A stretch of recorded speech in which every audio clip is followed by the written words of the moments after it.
کہ ابراہیم علیہ السلام سے قریب تر وہ لوگ تھے جو اس سے پہلے ان کے مطیع اور فرمانبردار تھے، اور اب یہ نبی حضور صلی اللہ علیہ وآلہ وسلم اور ان کے امتی ہیں کہ ابراہیم علیہ السلام کے خاص عمل انہی کے دین میں ہیں۔ پھر سب سے بڑی بات یہ ہے کہ اللہ ان کا والی وارث ہے۔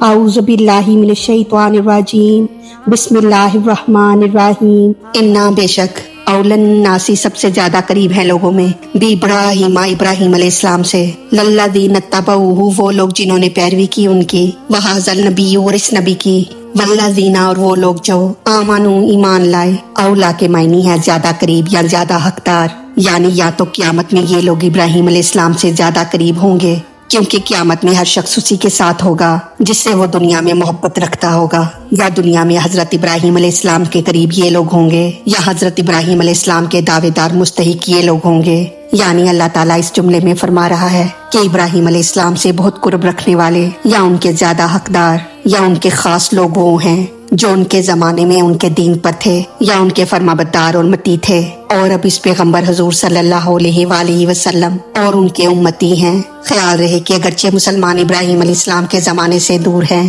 مگر کیونکہ وہ ان کے فرمانبردار اور متی ہیں لہٰذا وہ ان کے قریب ہیں، کیونکہ مسلمانوں کے عقائد ابراہیمی ہیں، اور ابراہیم علیہ السلام کے خاص عمل جیسے ناخن کٹانا، مونچھیں کتروانا، داڑھی کا اعتدال میں رکھنا، حج، ختنہ، قربانی، روزے وغیرہ مسلمانوں کے دین میں ہیں۔ یعنی ابراہیم علیہ السلام سے قریب تر ان کے متی اور فرمانبردار ہیں، خواہ اس زمانے کے مومنین ہوں یا ابراہیم علیہ السلام کے زمانے کے۔ واللہ اور اللہ تعالیٰ ولی المؤمنین مومنوں کا کارساز ہے، یعنی اللہ مومنوں کا والی، ناصر اور محافظ ہے، ان کا کوئی کچھ نہیں بگاڑ سکتا۔ یعنی ارشاد ہوا کہ اللہ مومنوں کا والی، وارث اور مددگار ہے کہ اے مسلمانوں اگر تمہیں کوئی گمراہ کرنا چاہے تو نہ کر سکے گا کیونکہ اللہ تمہارا والی اور وارث ہے۔ ودت چاہتی ہے طائفتم ایک جماعت، من اہل کتابی اہل کتاب کی، لو کاش، یضلونکم وہ گمراہ کر دیں تمہیں، یعنی اہل کتاب کی ایک جماعت دلی خواہش رکھتی ہے کہ وہ تمہیں کسی طرح گمراہ کر دیں، اس طرح کہ دنیا سے قرآن اور اسلامی تعلیم غائب کر دیں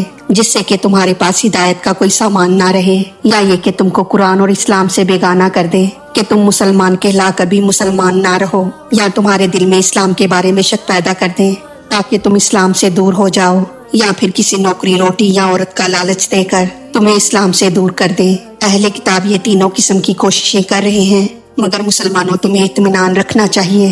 کیونکہ وما اور نہیں، یضلونا وہ گمراہ کرتے، الا مگر، انفسہم اپنے آپ کو، وما اور نہیں، یشعرون وہ سمجھتے، یعنی یہ لوگ اپنے آپ کو ہی دھوکہ دے رہے ہیں کہ نہ ان کے مٹانے سے قرآن شریف مٹے گا اور نہ سارے مسلمان بہکیں گے اور نہ ہی اسلام ختم ہوگا۔ یہ لوگ اپنی ہی جانوں کو ہلاک کر رہے ہیں لیکن انہیں اس کا شعور نہیں۔ اب ان آیات کا خلاصہ اس طرح ہے کہ ابراہیم علیہ السلام سے قریب تر وہ لوگ تھے جو اس سے پہلے ان کے مطیع اور فرمانبردار تھے، اور اب یہ نبی حضور صلی اللہ علیہ وآلہ وسلم اور ان کے امتی ہیں کہ ابراہیم علیہ السلام کے خاص عمل انہی کے دین میں ہیں۔ پھر سب سے بڑی بات یہ ہے کہ اللہ ان کا والی وارث ہے، جیسے ابراہیم علیہ السلام کفار میں گرے ہونے کے باوجود آخرکار ان پر غالب رہے، ایسے ہی مسلمان دشمنوں میں گر کر غالب رہیں گے۔ اے مسلمانوں ان کا ایک گروہ تمہیں بہکا کر گمراہ کر دینے کا خواہش مند ہے، مگر اطمینان رکھو وہ تمہیں گمراہ نہیں کر سکتے، وہ اپنی ہی گمراہی میں اضافہ کر رہے ہیں اور اپنی ہی جانوں کو ہلاک کرتے ہیں